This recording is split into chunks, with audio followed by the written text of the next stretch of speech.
Can I get a motion and a second to grant a leave of absence to Commissioner Johnson, who is out of town? All those in favor, please say aye. Aye. Any opposed? Motion carries. And a motion and a second for approval of the regular minutes of the commission meeting of November 12, 2025. All those in favor, please say aye. Aye. Any opposed? Motion carries. So this morning, Curtis had a last minute, couldn't attend. Dan is gallantly agreed to step in and serve as Curtis, which doesn't really work, does it, Dan? Yeah. Anyway, I'll turn it over to you, Dan, for the executive director's report. Thank you very much. Whoa, you're right, that is loud. We'll start with just to acknowledge our safety champions, if we can get them up on the screen. I think the thing I'd like to point out, first of all, these are 4 port employees from all different facets of the port ecosystem, right?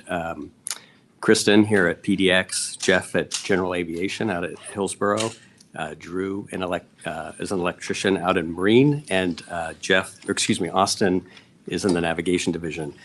I won't go into the details of each of them, but what struck me when I read the write-ups on each of them was how through situational awareness and just observation, all of these people took positive action to improve the safety of people around them and the operation. And I think that really speaks to the safety culture we have here at the port and all the hard work people do. So congratulations to our safety champions.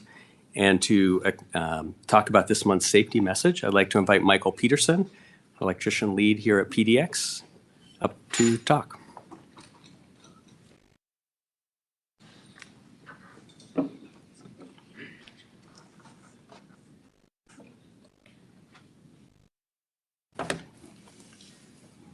Good morning. I'm Michael Peterson. I'm the assistant lead in the electrical department, and I have the pleasure to be working with and leading 16 talented and dedicated electricians. And I'd like to take a little bit of time this morning to discuss the criticality and intricacy of maintaining PDX's air-filled lighting system. Our air-filled lighting system provides pilots, control tower, and our operations team critical visual cues, especially at night. I don't know if any of you have been here at night. It's a totally different airfield.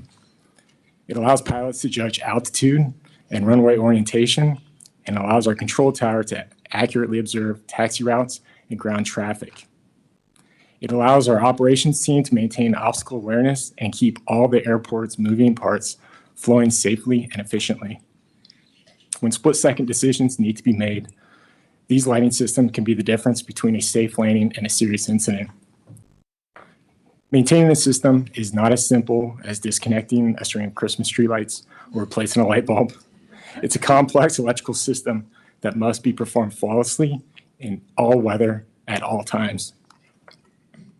Ensuring these systems remain reliable comes with challenges that demand safety excellence from my team, because if the air-filled lights fail, there is no more airport operations.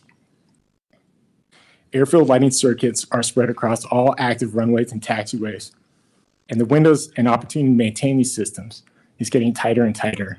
As you know, PDX is turning into a 24/7 airport. So if we don't have a planned runway outage, fixture repairs need to be done in the brief moments between airfield operations. This requires tight coordination between my team, PDX operation team, and the control tower. To touch a little bit on what's involved in airfield lighting, it operates on a constant current regulator, which provides a constant current throughout the circuit for thousands of feet at up to 5,000 volts. At your home and right here at work, as you look around, everything you see is built and designed for your safety.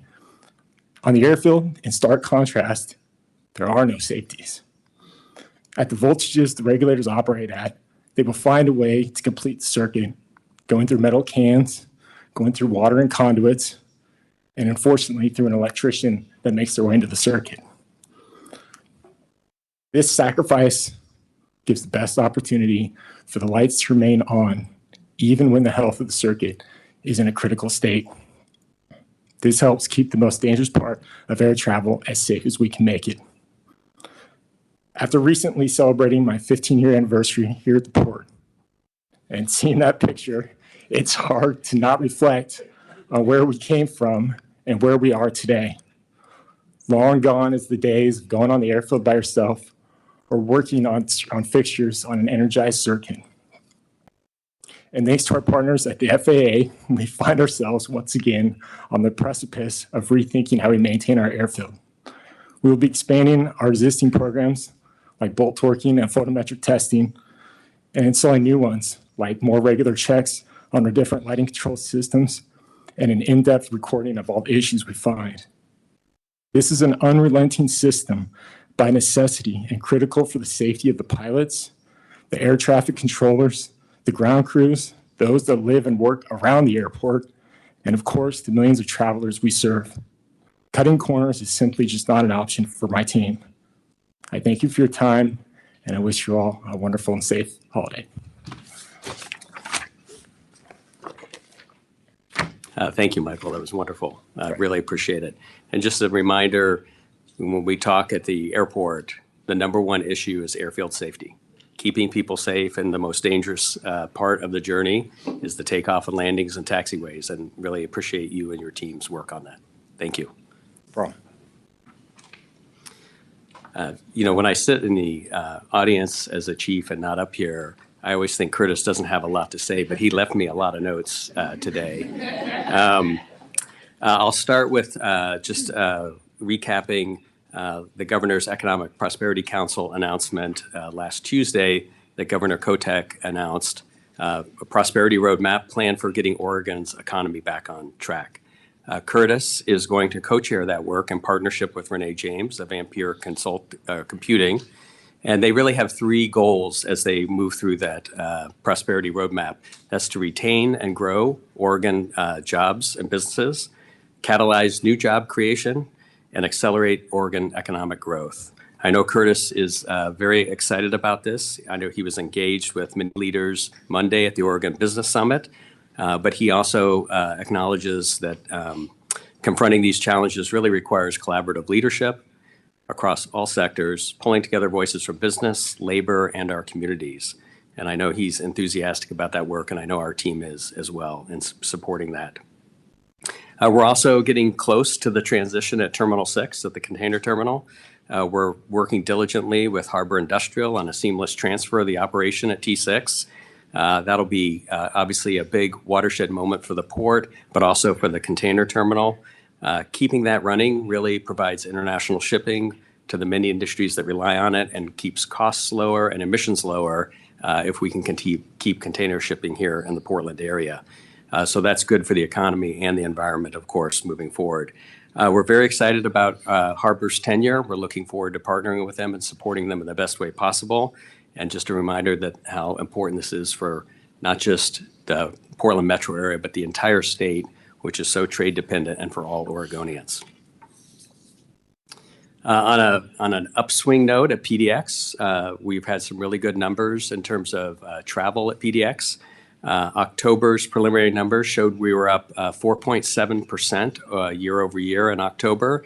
That would make it the all-time October record for us, even pre-pandemic. And so that's very exciting.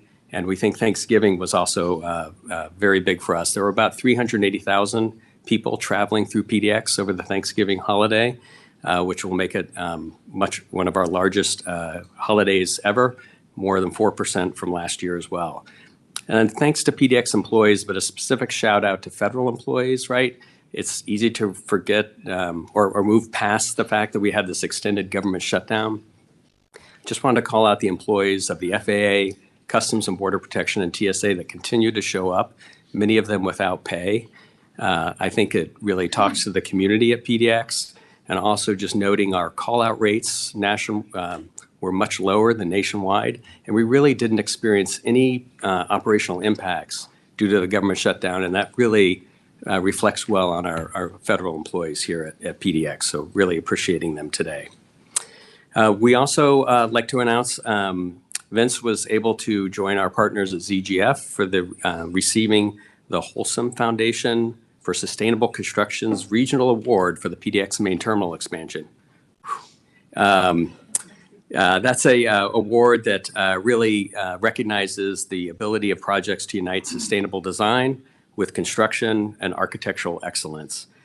We were one of over 800 projects worldwide that were considered by a panel of 34 independent judges, and we were very honored to have that project and have the sustainability achievements of the Terminal Core project recognized internationally.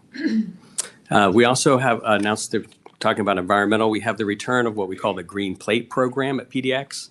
We, port staff pioneered this before the pandemic, but then it went in hiatus during the pandemic.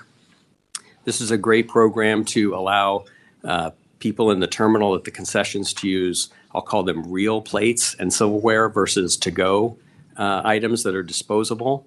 We're doing it out on Concourse C, and we're hoping to expand it to the entire terminal eventually. But that's really a wonderful program. We were the first airport to try to pioneer this program, and we're looking forward to its success and expansion as we go forward.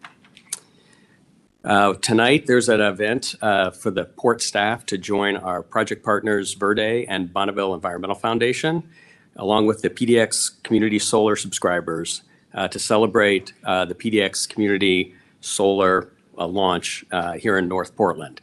You're going to hear a similar item today on the agenda, but this is one that was from before. It was funded by the Portland Clean Energy Fund, and at the 3-acre site right here adjacent to PDX, is not only providing power to the airport, but it's also providing subsidized energy to 150 households, primarily in the Coley neighborhood, bringing benefits to families and renters who generally do not have access to renewable energy projects. We're looking forward to joining subscribers and project partners to commemorate the milestone tonight. And it's just another way of using port facilities to really provide community value and shared prosperity. On more sober notes now, I'm sorry to talk about Antoinette's departure from the port.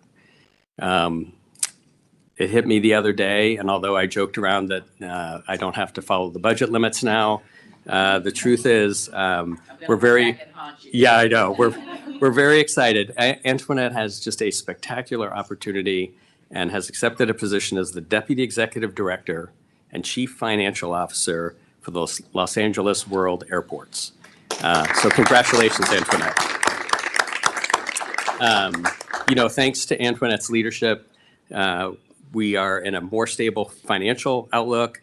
We have a better credit rating than when we started, and she really has positioned us to step forward in our enterprise resource program, the ERP Port Forward, to really transform business here at the port, and we will miss her tremendously. I'm going to read a quote from her.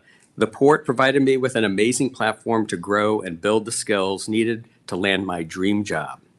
I've been incredibly fortunate to lead a strong finance, technology, and analytics division. Together, we raised $2 billion to fund the best airport terminal expansion in the country, navigated through the COVID pandemic, launched Port Forward, and stabilized the general fund. But California is in my heart, the way the Pacific Northwest is in all of yours. And I'm excited for the opportunity to return to where I grew up. We're going to really miss you, Antoinette, and it's hard for me to say this here. Dan Blaufus will, as he's done before, step into the role of managing the Finance, Technology, and Analytics Division on an interim basis as we chart a path forward. And even on a more difficult note, we close with a moment of appreciation for Bobby Stedman, who passed away this weekend after a long health battle she fought with courage and heart. Bobby spent 10 years here at the port, and her influence touched everything big that we've tackled. She deepened our capabilities as an employer, overhauled our strategic plan and increased its impact, and pushed progress on shared prosperity. I know Curtis, the executive team, and all of the port staff relied on her expertise, insight, passion, and partnership at every step. She was active and engaged in every part of our organization, spending time leading the human resources, public affairs, administration and equity, and launching our Women's Plus Development Network. She was deeply committed to creating connections through our workforce. And it's time like these that it's important to be in community together and celebrate a life with such deep and ongoing influence. Thank you. Chair Kobach. Thanks, Dan. Any questions or comments from commission members? So I just want to, go ahead, Commissioner Lamb. Yeah. Feel you. We lost a leader.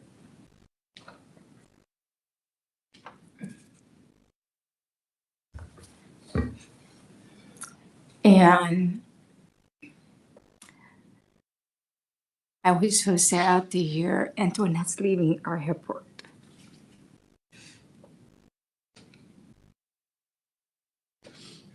Antoinette, thank you.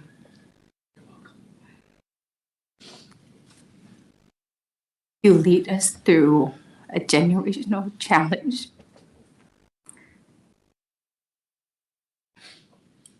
Not only your steady hand, but you help us build a team. I'm grateful. And congratulations.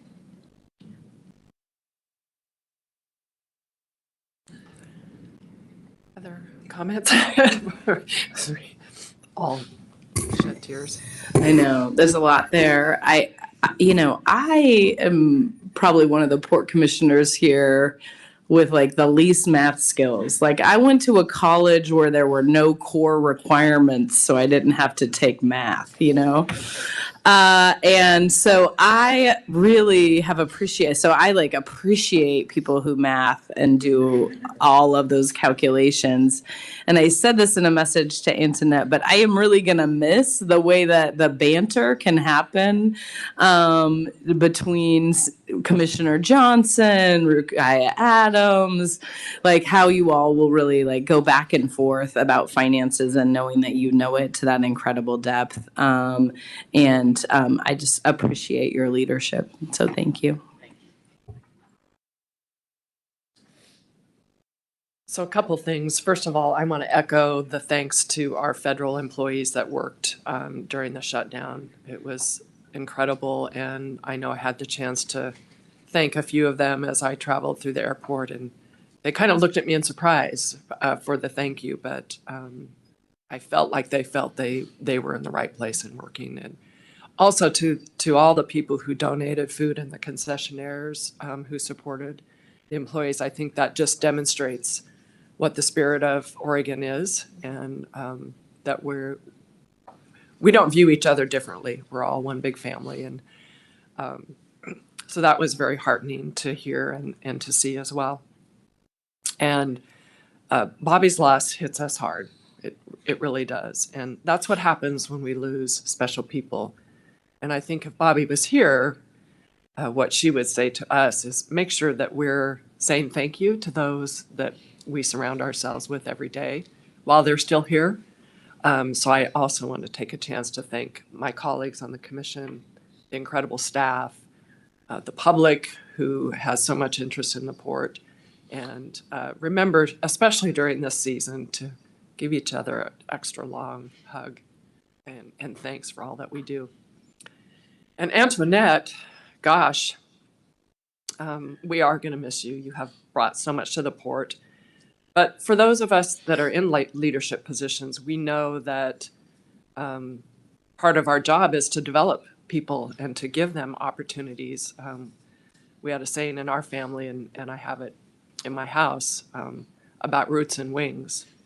So I feel, Antoinette, that maybe the port gave you a few more roots, and your roots from California are calling you, and you have the wings now to go and do that job. And we are forever grateful for all the things that you brought to the port, and more importantly, for your friendship, for your spirit, for your love of life that we all got to have a little touch of. And as Rochelle and I have mentioned, and I'm sure you all feel the same, we don't like flying to LAX, but maybe now we'll think a little bit differently about that. So thank you. Can I get a motion and a second for approval of the executive director's report? So moved. Second. All those in favor, please say aye. Any opposed? Motion carries. My goodness, this was the most emotional executive report we've ever had, Dan. Thank you for filling in. Vince and George are back to ask for more money. Oh, am I missing something? We've made a slight switch to the agenda. We're gonna move public comment to the end of the agenda. Sorry about that. It's on my information, but not all of yours, so. We will be having public comment just at the end of the Oh, agenda. got it. Okay. Sorry about that. Sorry. So now, good morning, Vince. Good morning, George. Thank you all for the opportunity here. We're going to do a general discussion item first before we get into the formal agenda item. And we just thought it was time to do an update to you all on the terminal core and kind of where we stand. If we can move to the next slide, please. These are the things that I'm going to cover before I turn it over to George. And I'm here with George, the project manager here, who's done such great work over the years. This is 36. This is our 36th time in front of you to talk about T-Core. The first one was in August of 2015. So it's been a long journey, and getting to the thanks, it's thank you to all the commissioners and all the past commissioners for your support and your guidance and for everything that we've been able to achieve here. And we're just so grateful for that. In our safety message, I thought it was really important and timely from the airfield perspective because, we've continued to make sure that we focused on safety. Remember in phase one, we had some safety issues as we were getting to the end. And we made some difficult decisions there to create some flexibility in the schedule. And we made a decision and we did move it. And we've been very much focused on that this time as well to ensure that we didn't have that. And so we've been managing the overtime. We've been managing the schedule. And what we did, we worked with Dan's team to find out, okay, what are the priorities here? What do we really have to do first and foremost? And what maybe are there some opportunities that we can create some flexibility in the schedule, which is what we did. And so the most important thing that we're working on right now is to get some gates back. And we have some gates down because of the construction and it's busy, as Dan referenced. And so we need to get some gates back. So the most important thing to do is to prioritize that. All of the other elements we've worked on, whether that's the restrooms or the automated exit doors and some of the concessions, we're still, those are very important to us. But if we asked the contractor, JV, if we needed to create some flexibility in the schedule, let's move those things to make sure that we are staying safe, doing what we need to do. And so they've done that. And our safety record has really just continued to be exceptional. We're just really super proud of that. I can't thank our port safety team here enough for the support, our risk department, and again, the JV's team as well. It's just the numbers are incredible. It's over 7.2 million craft hours have been spent on this project year to date, and the numbers are just close to zero of the lost time incidents that we've had, and it's just been a testament to the work that they've done. So we've again prioritized safety to get us to this point, and at this point, that's what we just trying to get them to do. Just finish strong, right? We're getting to the end. We've been at this project a long time. Stay focused and just finish strong. And so that's what we've been really working on. The phase 2 opening plans, again, talking about the priorities, we're gonna start here, and George is gonna show you a little bit more in detail. But again, that gets to the priorities, and the number one priority is to eliminate the bypasses. And so there's two reasons for that. Again, getting the gates back, but also, we hear about the long walk.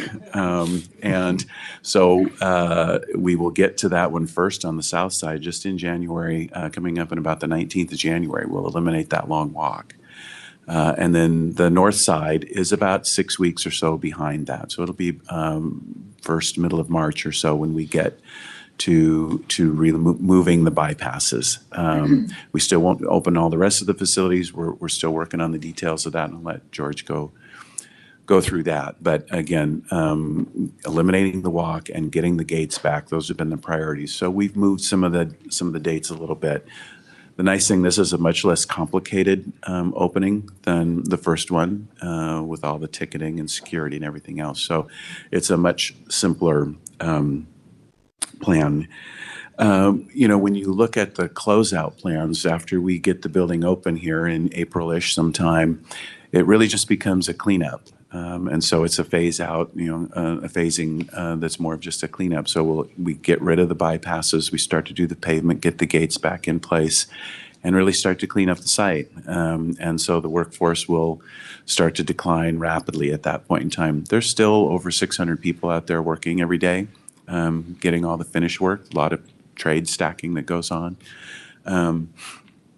So we'll be getting all of that done. The ORAT there, that's the operational readiness and transition into the operation. We did that in phase one. It was a very robust effort. Remember, we had the public out. We tested and ran through a lot of different scenarios. Again, this is much less complicated this time than what we were dealing with, so we won't need any of that support. We'll use all our internal staff, but it's a lot of life safety, making sure the comms team knows everything, new physical layouts, right? Walking everybody through all the different places and how we're going to manage it as it comes open. But we are still doing an ORAT process to make sure that we're ready to go when we actually do open the doors. And we'll have an event again. It's a little different this time, right? The airport's open and operational. So before we could kind of get everybody behind the curtain and do a big ribbon cutting. We'll figure out something, and of course you'll all be around and engaged and involved in that. So that's coming up. And then the last thing I would just acknowledge is the awards and recognitions. And you can see in the back of the room, we had these boards created, and ZGF did a great job to just highlight every acknowledgement that the project has gotten. And it's pretty impressive just to finally, we just felt like, okay, we got to start compiling all of this. And we've used it with our safety lunches that we do with the crafts. And so we'll take over a floor on the parking garage and we do a lunch with the craft workers and thank them for all the work that they do. And just to make them aware of, because they don't always get to see this stuff, right? They're out there doing what they need to do and doing it well and being safe. And so these have been really tremendously helpful for us to be able to just acknowledge the work that they've done and hopefully that they feel the pride that I think everybody has felt, and we see it all the time. Bob Packard from ZGF was the managing partner for them, and he retired about a year and a half ago. He was coming back through the airport actually about a month ago. And there was a woman just standing in the lobby, and she was crying. And he goes up to her, he says, "Are you okay? Do you need any help?" And she said, "No, it's just so beautiful." Those are the kinds of stories that, not everybody gets to see or to see all the awards. And, I've been fortunate to get to go pick up some of these awards, and it's been great and an honor, but not everybody gets to see that. And so we've shared that with the team to just reinforce the message. Just, you're doing a fantastic job. Y'all have made history here, and just continue to do a good job. And we're going to get to the other side, and we're going to continue to feel just really good and very proud of what we've done. So we're excited to be at this stage. We still have a lot of work to do, but the light's coming, and it's quick, right? So January 19th, and then March, and then we'll probably do something in April, and then we're done, and then we've got the cleanup. So thank you all for your support, encouragement, through all these years of getting to this point. So I'm happy to take comments now, or we can just go straight to George and he can go through the agenda item asking for the amendment for ZGF. Any questions for Vince? Let's go to George. Thank you. Okay, thank you. Next slide, please. Thanks, Vince. So got a number of slides here kind of show the phasing of the opening and then a lot of pictures. And we'll talk about those before we get to the agenda item. But as everybody knows today, we've been doing construction from on phase 2, the nodes since last August. And exiting is in the Market Hall area. That will be changing here as we proceed. Next slide, please. So come January, we'll get rid of the south bypass and take the passengers right through the construction site. There'll be some temporary construction walls in there, but it'll get them into the big open space. And actually, it's pretty exciting today. If you go over the terminal building, the temporary walls that were blocking the new site are down on the south side, and actually the lights were turned on yesterday. So it's really, you can see this expansive area that we're building. The north side will open up here pretty soon. Next slide. And then come March timeframe, we start on the north side, get rid of the bypass. So during the period of time from January to March, we'll be demoing the old bypass in order to start construction activity of getting the gates on the BC side back in operation. March timeframe, we get rid of the north side and allow the passengers to go through the construction site. Same thing, there'll be some temporary construction barriers as we finish up some of the restrooms and other work. And next slide. And then in April timeframe, we will open up the exit lanes. So at that point in time, will eliminate the current exit that goes through the Market Hall, through the Concourse Connector, and the passengers will exit, as it was always planned, through the north and south side. There's still a little bit of construction activity that will be ongoing, so they won't have the openings to get into bag claim yet. That'll still occur, but passengers will exit out into the ticket lobby. Next slide. And then as we finish up the work, we'll open up the work going, or the escalators down the bag claim, May timeframe on the south side, June timeframe on the north side. And the north side is a little bit later because we're also at the same time redoing the ceiling down in bag claim. So everything on the north side from the current northern escalators is still being worked on. That'll open up towards the middle of June, which will then allow us to open up the exit passageway down to bag claim. At this point in time, most of the work in the footprint of the emplaning level of T-Core is basically done. There's still some other work ongoing, but from a passenger facing perspective, except for the bag claim ceiling, certainly from the ticket hall, the T-Core work is predominantly done. Next slide.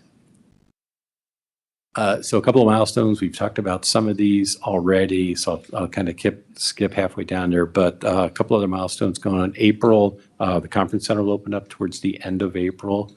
By June period of time, all those bag claim will be access to bag claim will be complete.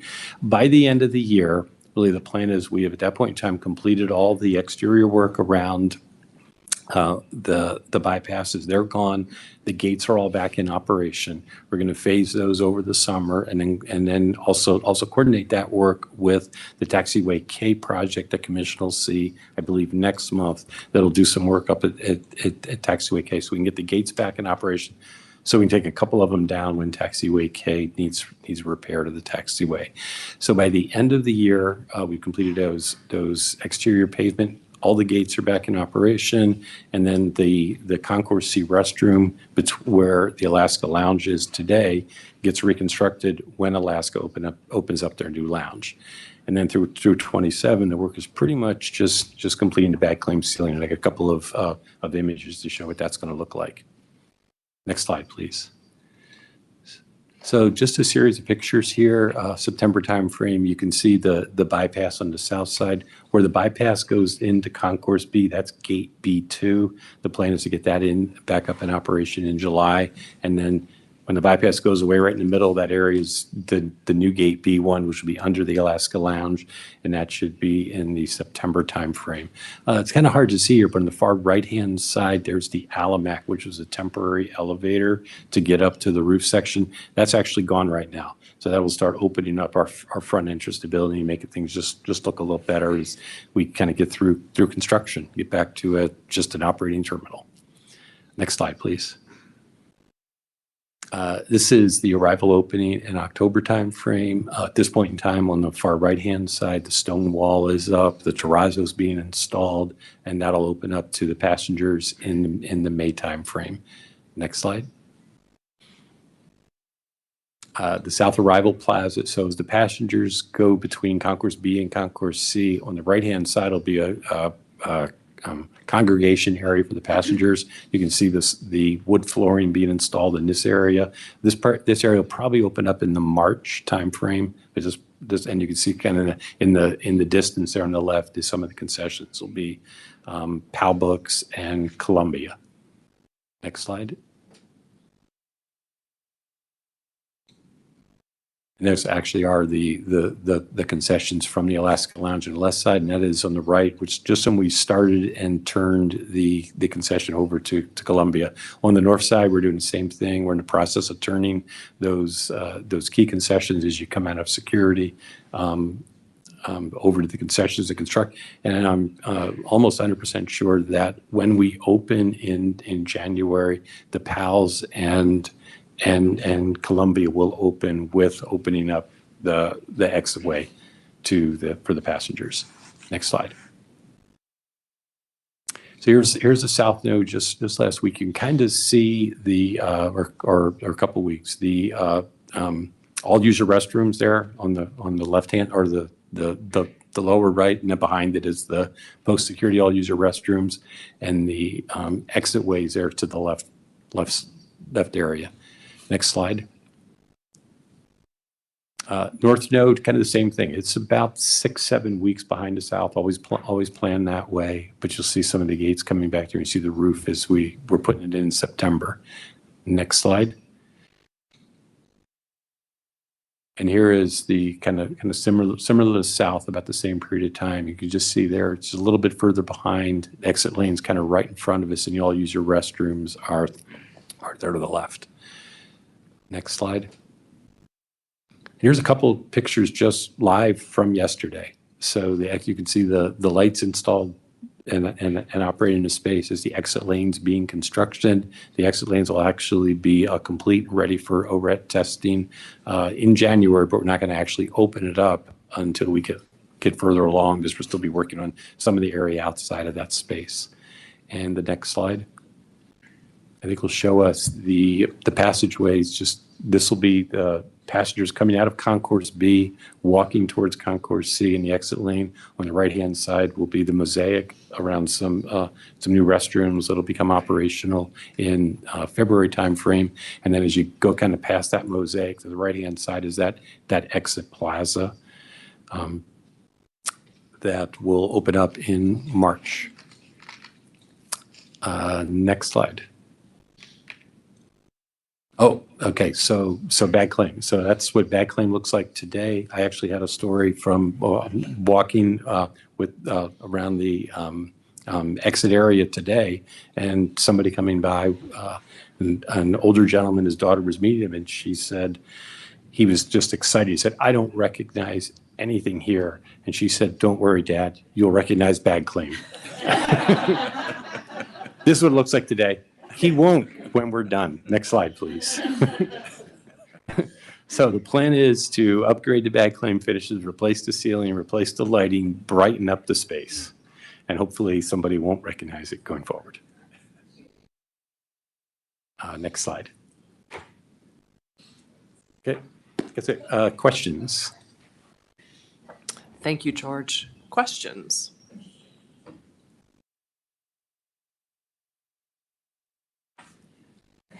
I just have a comment, George and Vince. I know this is your 36th time and come in front of us. And a few times I was afraid that you don't, come with a smile, but you still come with a smile, even though how hard it is.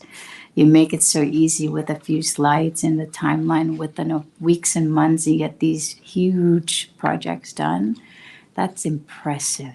And on target, on really making sure everybody's safety, and you still come with a calm, smile for us. I really appreciate it. And I know you hold up a lot of stress and anxiety for us to get to meet the deadlines, and that's impressive, and I really appreciate it. Thank you.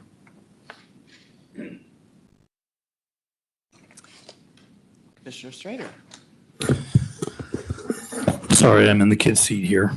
Yeah, I just wanted to take the opportunity to really express my personal gratitude to everything you guys have done, how professional you've been. That is such a Herculean task of what you've done. I'm sure you haven't appreciated because you had to live through what you do. But just from the safety aspect, the coordination aspect of something so big, at the same time that we're maintaining this high caliber of service to the community is astounding. I mean, that truly is a phenomenal project. We're very proud of you and just wanted to share that, in the same with your teams all the way downstream and the workers that are on site. It is a beautiful airport. The number one thing I get from people all the time is how wonderful the design has been and the execution has been during construction. And that is such a difficult thing to pull off that I can't say enough about what a great job you guys have done. And also the transparency you've always had with us has been phenomenal too. So thank you very much for all the hard work.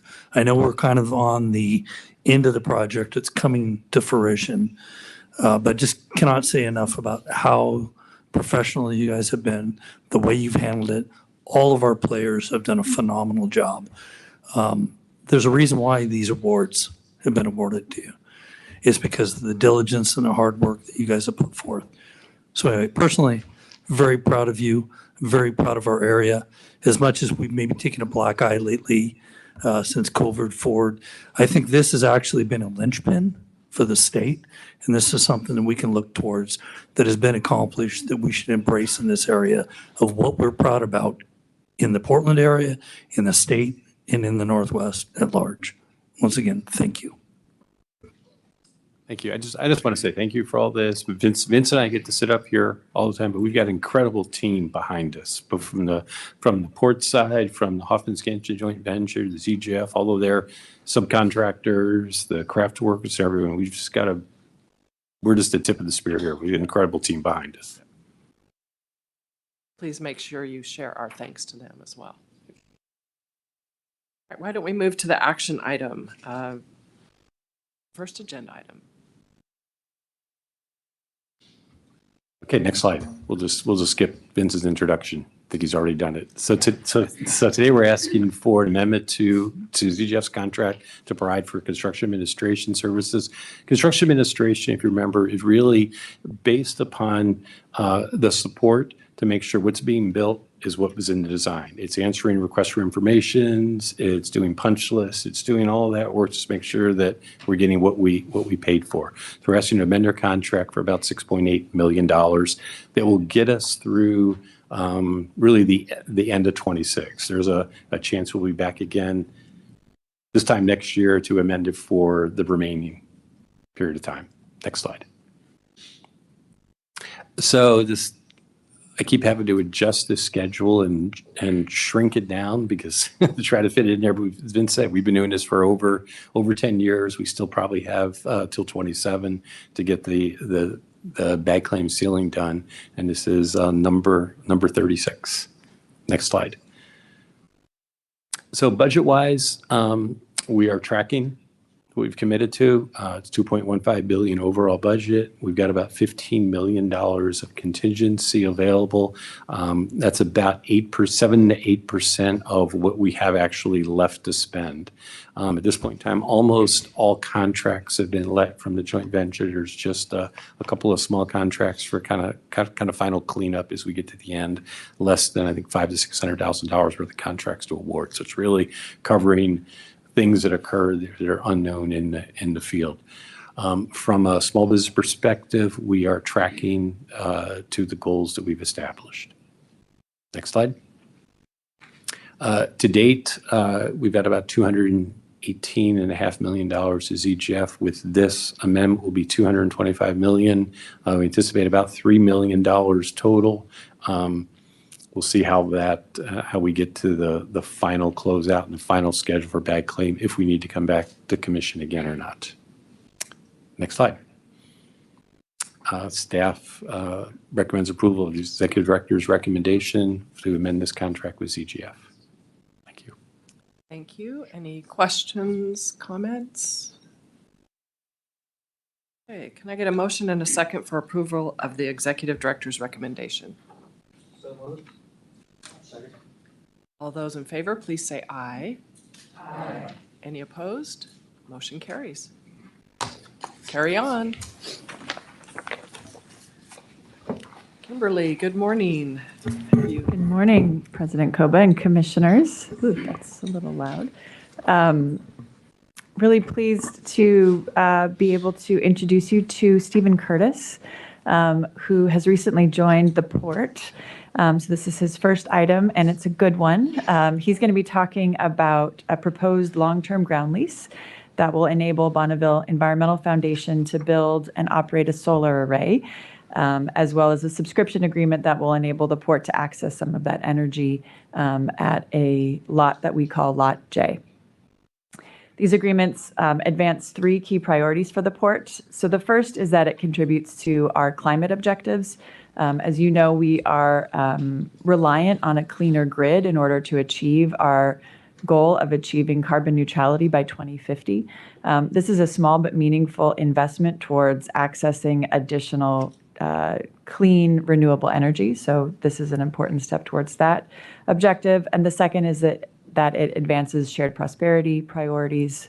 It will enable hundreds of households to access lower cost utilities. And we know that that's really important for keeping people in their homes at a time where prices are escalating. So key priority there. And then the third is this is taking a property that we've owned since the 1960s that is very constrained, really can't be developed on, and having it be put it into productive use that achieves community priorities. So want to just appreciate the investment from the Portland Clean Energy Fund, from Bonneville Environmental Foundation, who really are instrumental in making this happen. This doesn't happen without partners, and a lot of creative problem solving and healthy discussions about how we make this real. I also want to recognize that Evan Ramsey, who's from the foundation, is here with us. And so with that, I'll turn it over to Stephen, and he's going to talk a little bit about what we're proposing. Thank you, Kimberly. Good morning, commissioners and President Koba. A lot of this you heard earlier when Dan presented the previous Goodling Solar project, but I'm going to go through it again and give you a little background. The Empowering PDX program is a suite of community solar renewable energy projects to be installed by the Bonneville Environmental Foundation on port and metro-owned properties. These projects will allow priority population residents in North and Northeast Portland to subscribe to the power and lower their utility bills up to 40% for the next 20 years. As Kimberly noted, the work is possible through a $31 million grant package BEF received from the Portland Clean Energy Fund. They will be working closely with several community engagement and workforce development partners listed here. While some of the solar arrays will be installed on airport-adjacent properties, the PDX in the program title is used as a shorthand for Portland, not the airport specifically. There was a previous project that is now operational and generating electricity. One of the partners on that and the current projects, Verde Northwest, put together a short video on the program and its community benefits, which we'll play now. Next slide. The PDX Community Solar Project is a solar array on approximately 3 acres of land located off of 33rd Avenue on the west side of the PDX campus. The way that the PDX Community Solar Project works is that we find a plot of land off-site near the community and we build a solar system, and it allows community members to have access to solar power without having to do any actual work on their personal homes. Community solar subscriptions work in a way that they sign a contract with the project manager, which in this case is BEF, and then they will see a bill credit on their utility bill, which will be about 30 to 40% savings yearly. Getting a reduction in energy bills for low-income communities means they can focus on other areas of their life. So their energy burden goes down, and that means that money is available to pay for other things, but also planning for future growth as a family. Con los ahorros, pues yo voy a comprar pues más comida porque ahorita también la comida ya está muy alto el costo de la comida. Pagar lo de mi renta también, la renta también ya está alto el costo. Me va a afectar en lo económicamente. Pues me siento feliz que me dan esta oportunidad para participar de los paneles solares. Anybody who has the opportunity to subscribe to the community solar should. They would be missing out on a really big opportunity to save on their power bills. The solar installers who are working on this project are part of Leaders Become Legends. We have a chance to get into the clean energy workforce. It's like we always the last to get on to stuff like this. You know, Blacks, Hispanics, and Native Americans to be leaders in the industry. Like we're more of the consumer. So to have that mindset of being the owner or the entrepreneur in this field, that's what it's all about. The project like this isn't just simply about providing energy and a discount on a monthly bill. People know where their power is coming from now. They're choosing to go green. They're choosing solar energy. They're choosing the PDX Community Solar Project.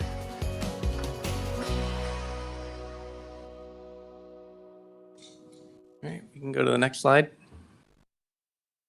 All right. Today, we're requesting approval for the port to enter into a long-term ground lease and power subscription agreement to support one of Empowering PDX community solar projects in the Rivergate Industrial District. Next slide.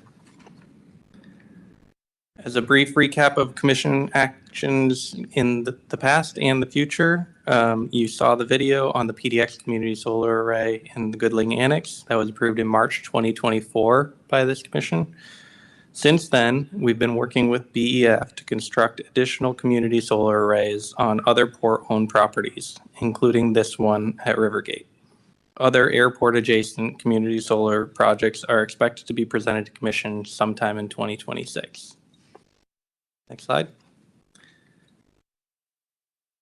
The property in Rivergate is approximately 10 acres, constrained by a dividing BNSF railway spur, multiple overhead transmission lines with no build easements, and a bisecting northwest natural easement.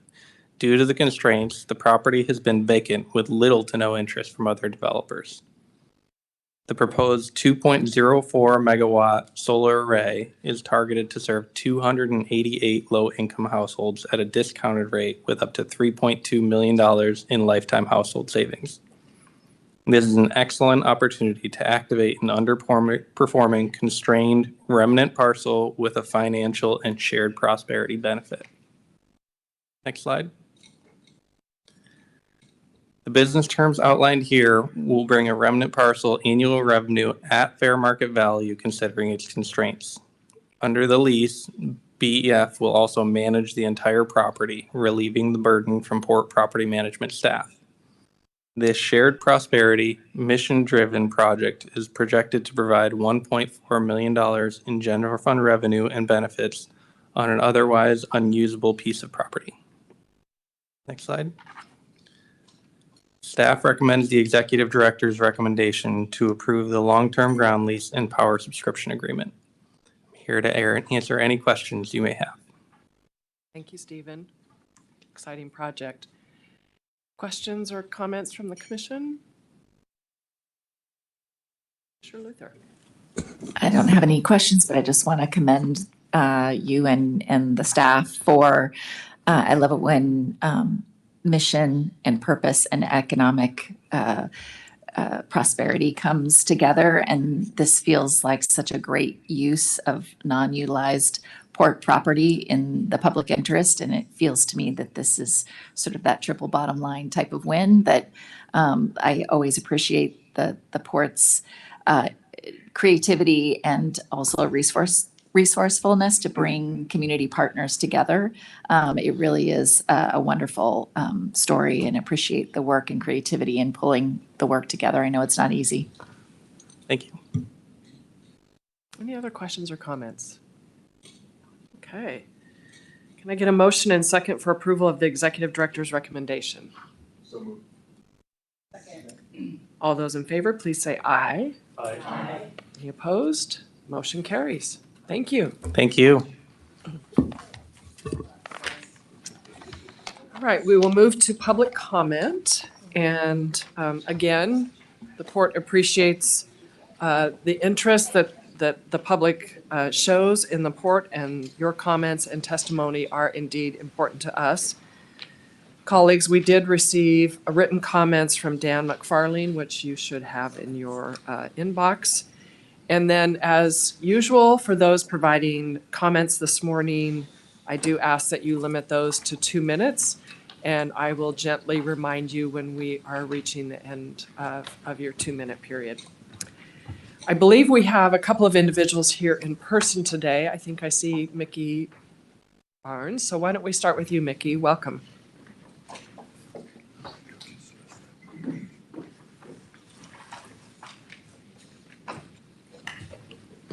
Good morning. Good morning. Thank you for this opportunity to speak.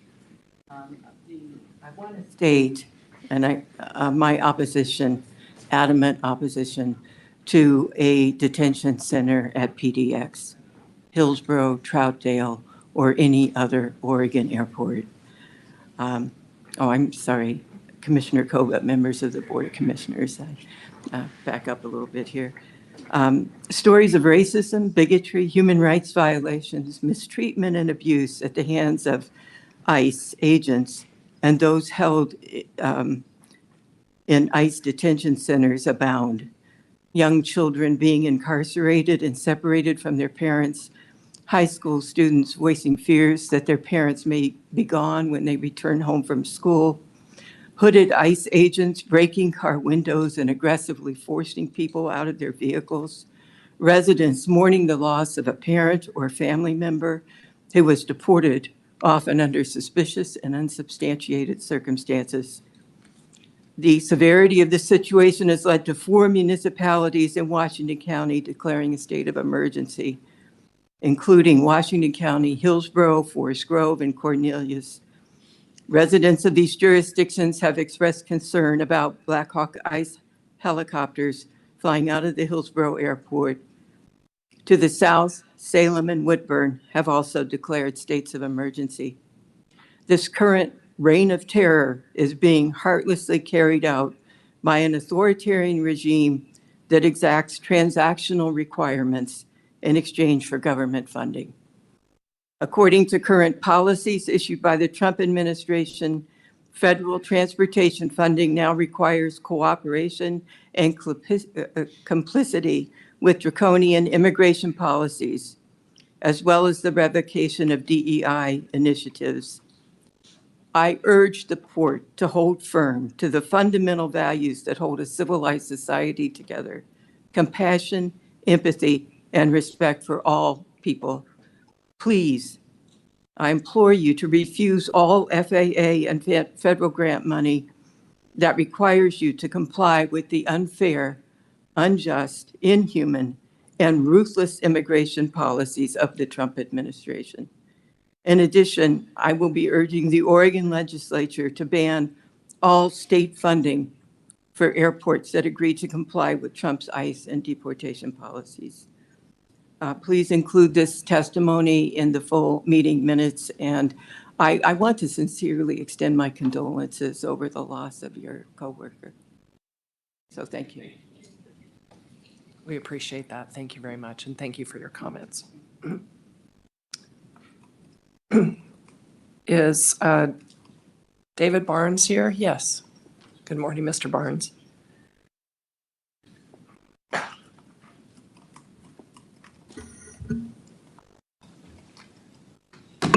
Good morning. And I also would like to extend my condolences on your loss. Commissioner Koba and members of the commission, thank you for this opportunity to speak. My concern is the looming possibility that Port of Portland-run airports may be commandeered by federal agencies, U.S. Immigration and Customs Enforcement, ICE, and U.S. Customs and Border Protection, CBP, in support of their aggressive program to arrest, detain, and deport valued members of our community. The only crime most of these people may have committed is a failure to complete some paperwork. The punishment far exceeds any reasonable definition of appropriate, endangering people's lives, destroying their families, and spreading terror in the community. The Port of Portland has its origins in the late 19th century, the Gilded Age. In those days, money prevailed over morality on the assumption that a big bottom line must, of course, be of benefit to all of society. But that proved untrue, and the country fell into the hands of a small number of millionaire monopolists. I was among the many community members who in February 2021 appreciated that Director Robinhold and Port Commissioners expressed regret for the Gilded Age policies that prioritize the interests of wealthy business owners over the well-being of the greater Portland community, and the harm such policies created in the community. I hope that when looking back on today's era, no such apology will be needed. Today's federal immigration enforcement tactics reflect that our country has entered a new Gilded Age.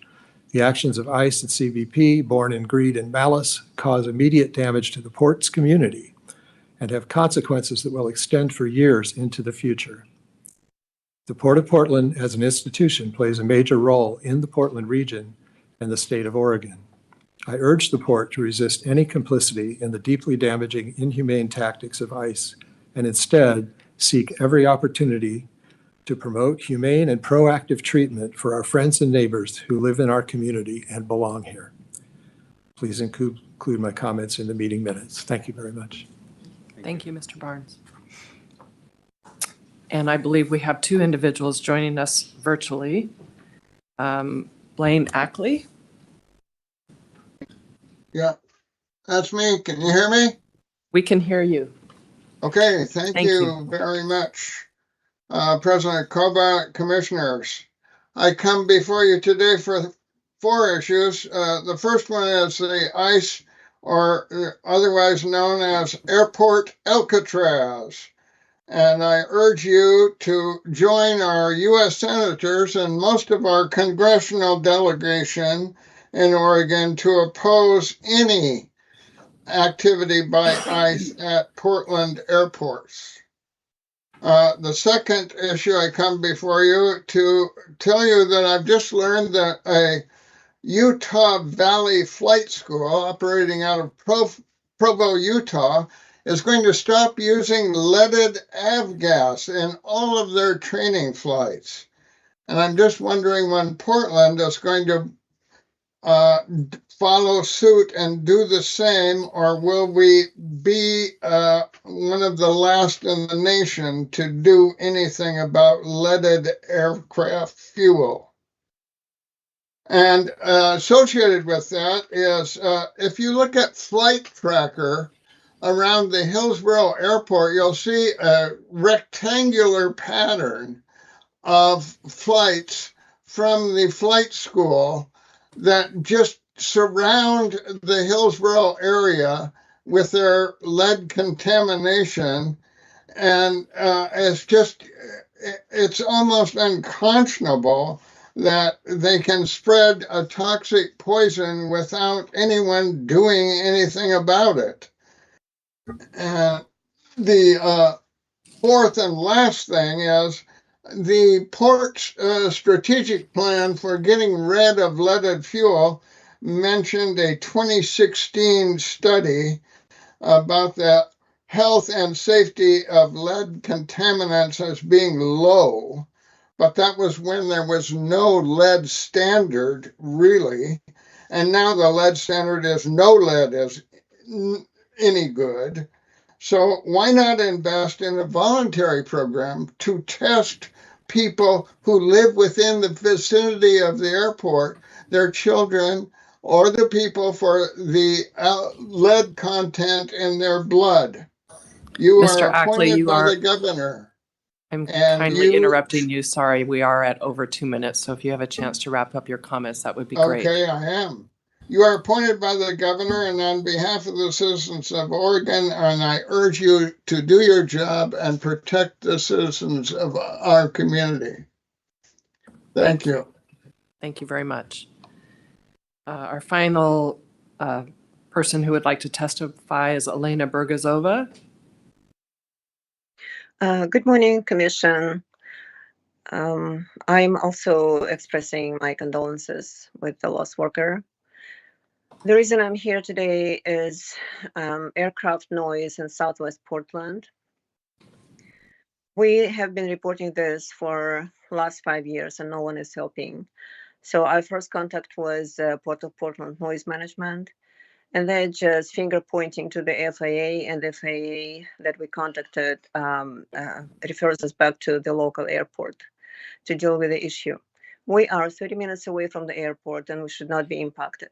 What the noise management said, Port's noise management said that there is no change, there is no impact. They just denied the issue back in 2022, and ever since they have been ignoring our concerns. We asked to keep working with us. There is an issue. It's been confirmed by multiple neighborhoods. It's been confirmed. Well, I contacted OSU research group who is studying noise in Portland. They were in Southwest area and they were really surprised that they heard the airplanes noise in this area. So there is definitely an issue and help addressing that.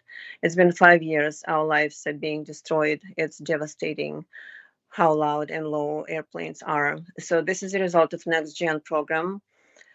Concentrated flight paths, superhighways, or over our residential areas, and they're flying lower for the procedures they call PBN or RNAV.